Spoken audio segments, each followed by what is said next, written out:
and gentlemen, we're on the Shores Goat Refuge Lake here today, working on a plant protection enclosure. This is our standard 8x8.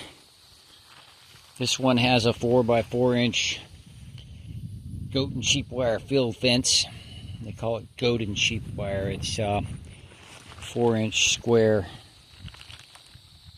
class 3 high tensile type fencing. This has been constructed just with some old 4x4s for posts and treated 2x4s here at the top. It's got a tensioned 14 gauge wire at the bottom with a strainer, so it can be drawn tight.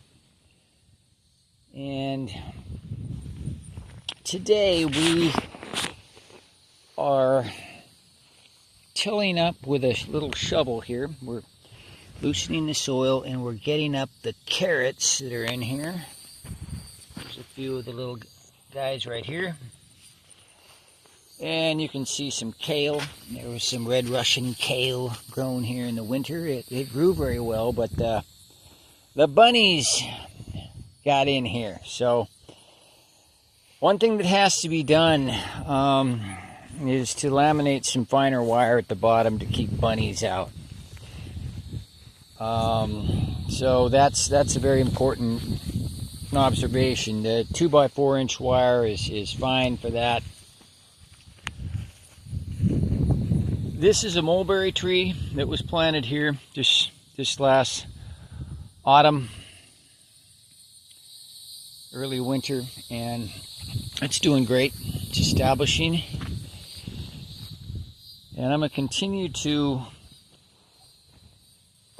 work on this soil here, get these weeds and carrots, kale out of there. And I'm planting the bush peas inside here, the pole beans on the outside for half of the structure, and the other half I'm putting up the Malabar spinach, both vining plants.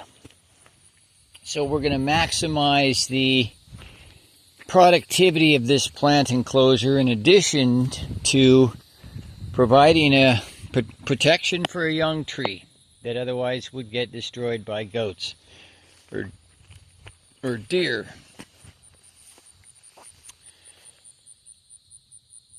So these are placed typically where we want some shade. We don't want it out here, let's say, because we don't want it to shade too much of the grassland and the other things we're growing here. So we got it more towards this side of the enclosure.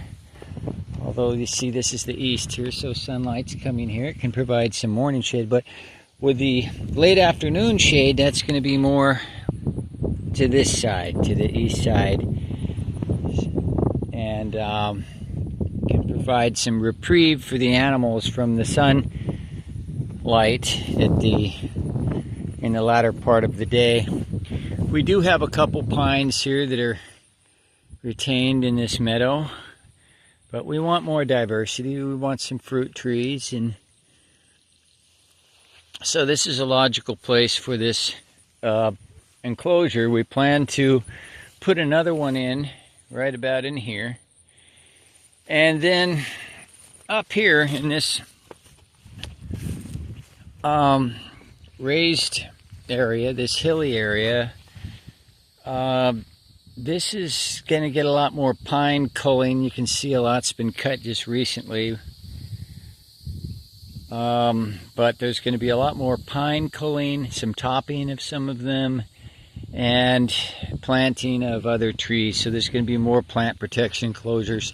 Some will be smaller enclosures than this. The 4x4s are good for a lot of the tree work, but we love the 8x8 because then we can really get some payback for what we're doing here in the way of winter and crops, summer crops, all season crops grown inside on the ground around the tree, and the vining crops that can trellis up on this fence. In this part of the world, we aren't doing much in the winter with vining.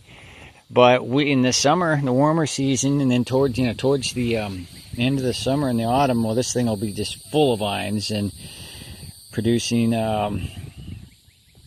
leaf, bean, yam is another one. Then you have all that wonderful yam in the ground. You could dig up around this thing. You could dig up enough, several $100s worth of yams just around one small enclosure like this. So it's kind of a self-financing thing, a reason for going ahead and making the bigger 8 by 8 foot enclosure.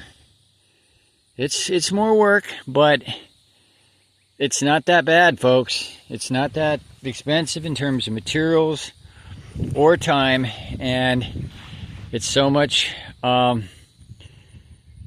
comfortable to work with a gate to walk in, be able to sit down and work in there, and so much more payback, like I say.